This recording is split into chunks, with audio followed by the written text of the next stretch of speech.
그런데 그 여인영 정보 그 방첩사령관은 그 2024년 3월에 그런 만찬을 했다는 얘기를 안 하거든요.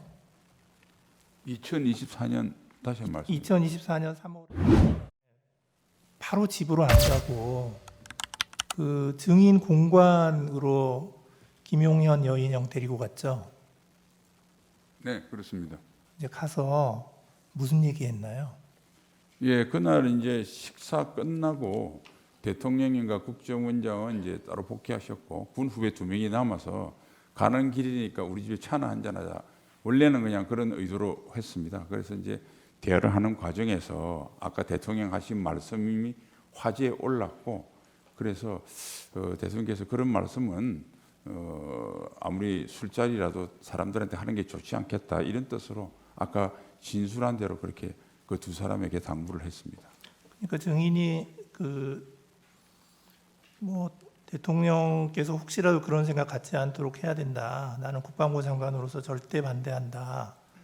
반드시 내 뜻을 전해달라. 이렇게 말했다는데 맞습니까? 예, 그 조치를 저를 보고 하셨는데 사실은 제가 거기에 동의하지 않으면 성립될 수 없기 때문에 대통령께서 이제 그런 생각을 아예 안 하시려고 그러면 제 입장이 중요하겠다는 생각하에서 조금 그 예의에 벗어나지만 제가 경호처장한테 제 뜻을 대통령께 전해달라고 말씀했습니다. 김용현 경호처장에게. 네. 그리고 나서 2024년 9월 6일에 증인은 국방부 장관에서 경질됐죠. 그렇습니다.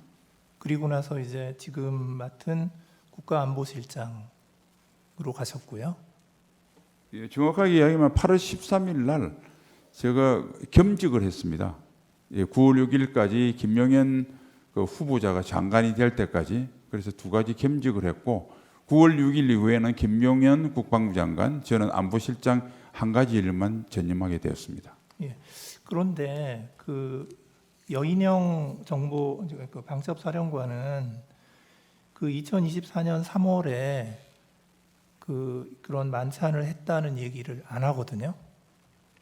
2024년 다시 한 말씀. 2024년 3월에 대통령 안가에서 예. 만찬을 할 때 예.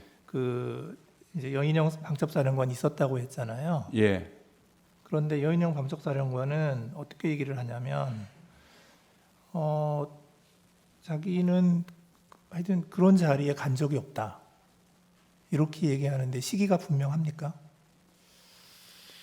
그래서 저는 검찰이나 경찰 조사받을 때 그 이야기를 들었고 그 관련 근거가 여인영 전 방첩사령관이 그렇게 진술했다고 이야기를 해서 저도 그런 비슷한 기억이 나서 시기는 하여튼 3월 말 4월 초인데 정확하게 어떤 특정 날짜를 지정하기는 좀 쉽지 않았습니다. 단지 이제 검찰에서 제가 4월 초보다 3월 말이라고 한 이유는 그때 대통령께서 그 의료 개혁에 관련된 말씀을 좀 하셨거든요.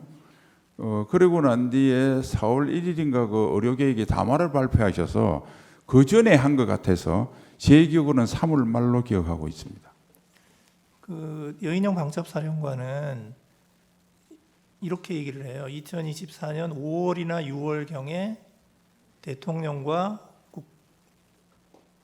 국방부 장관 그러니까 그 김용현을 삼청동 안가에서 만나 저녁 식사를 했는데 그때 대통령이 계엄에 대해서 수위 높은 발언을 해서 여인영 사령관이 무릎을 꿇고 계엄 생각을 하지 마셔라라고 말씀했다고 이제 말을 했다고 그렇게 얘기를 하는데 여인영 같이 계실 때는 여인영 사령관이 그런 얘기 안 했다는 거죠.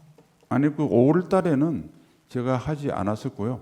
제가 국방부 장관을 하고 있는 동안 그런 모임 그리고 대통령과 별도로 만찬은 그때 3월 말인가 하는 그때 딱 한 분 있었기 때문에 저는 5, 6월에 대통령과 만찬을 한 적이 없습니다. 한 번밖에 없었다는 거죠. 예, 3월 말 그때 예, 조태영 알겠습니다. 원장하고 같이 했을 때. 그 부분은 좀 정리가 된 것 같고요.